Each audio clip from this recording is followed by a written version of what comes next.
Hi, I'm Tim. Welcome to Watchbox, and thanks for logging on. If you love this watch, email me, Team Mosso at thewatchbox.com. It's in the description below.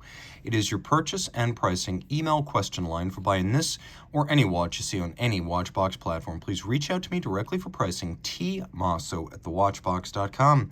Today we are discussing a lovely early 1970s vintage Omega Speedmaster automatic. This is reference 1760016, a timepiece that is simply redolent of 70s style and fascinating in that we're not used to seeing the Lamagna 5100 anymore. It's been out of production for decades and it rarely makes an appearance in recent timepieces. It's good to get back in touch with one of the best tank-tough tractor movements of all time. But first, the outside. 40 millimeters in diameter in stainless steel. It's 15.2 millimeters thick, and lug-to-lug surprisingly short, 44.6 millimeters, with a surprisingly modern 22 millimeter spacing between the lugs. While the watch is not broad across the wrist, it does wear large. It has a monolithic kind of presence to it. So I'm going to recommend this for wrists no smaller than 14 centimeters in circumference, because it really does have a towering, imposing kind of stance on the wrist, and a small wrist wouldn't look right. Though you can see it is super short across the wrist in this down the barrel, as well as this over the top shot. It is too thick to fit underneath the dress cuff, but a jacket sleeve should be okay. Again, it's probably thinner than it looks. It's just so sheer in profile. The strap is a modern Omega factory strap we put on it. You can see black calfskin on the top with a monotone stitch, sheer cut side, calfskin on the bottom, no crimping, no gouging, and we attached a modern Omega factory stainless steel pin buckle. The case is a fascinating one, nicely preserved. I would rate the case about a 8 out of 10, and I'd rate the dial a 9 out of 10. You can see that the case has been refinished. It does have some marks of age on it, and I always want to give you full disclosure with a watch that's pre-owned. So you can see it is not perfect, but it is very well preserved. And you can see the refinishing that's been done in its life has been done sparingly and professionally, as we still have well-defined breaks between satinated and polished elements on the case flanks as well as the lug hoods. And the same is true of the bezel itself, which is symmetrical all the way around and retains its delicate faceting, such as the slight step at the base of the bezel and the flatted out portion adjacent to the mineral crystal. You can see underneath that mineral crystal there is a tachymeter that floats above the dial, and then we have an original factory blue metallic sunburst tritium dial. Now, full disclosure, let me show you this in the dark. The watch does have a subsequent set of Omega factory replacement hands that are Luminova. And you can see that the hour, minute, and 24-hour subdial are luminescent, and that's because at some point the watch went back to Omega, and Omega replaced the original degraded hands with Luminova hands. They are correct hands. They are just of a different vintage than the rest of the dial.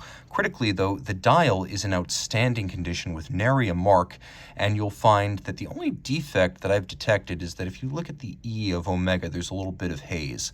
Otherwise, beautifully preserved with a nice even tritium patina across all the indices.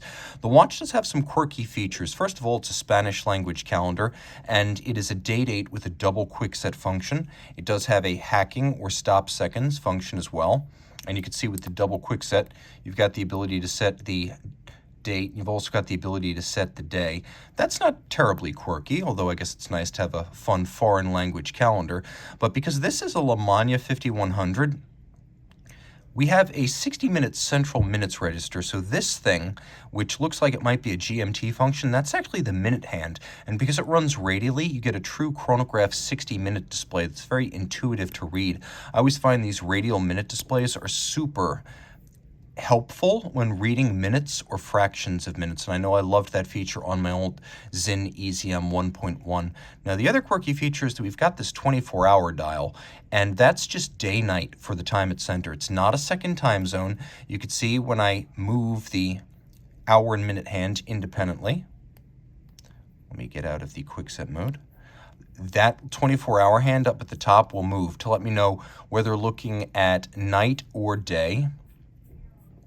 And you can see that when it reaches 24, the calendar will roll over. So you have that 24-hour AM/PM clarification.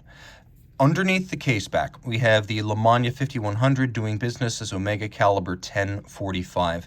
Hacking, double quickset, 4 Hz beat rate, automatic winding, 48-hour power reserve. It is a very tough movement. It can be tuned to run very accurately as well.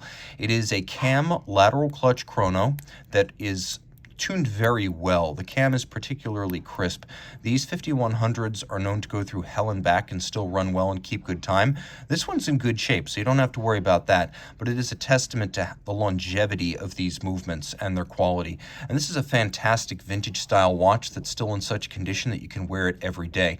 Now, I'm going to warn against one thing: water resistance. Any watch that's over 30 years old, never mind closing in on half a century like this one, you're going to want to keep it out of the water. And that's just advice from me to you on any vintage timepiece that hasn't been expressly tested to meet a specified water resistance rating. Reach out to Team Mosso at thewatchbox.com for purchase and pricing details.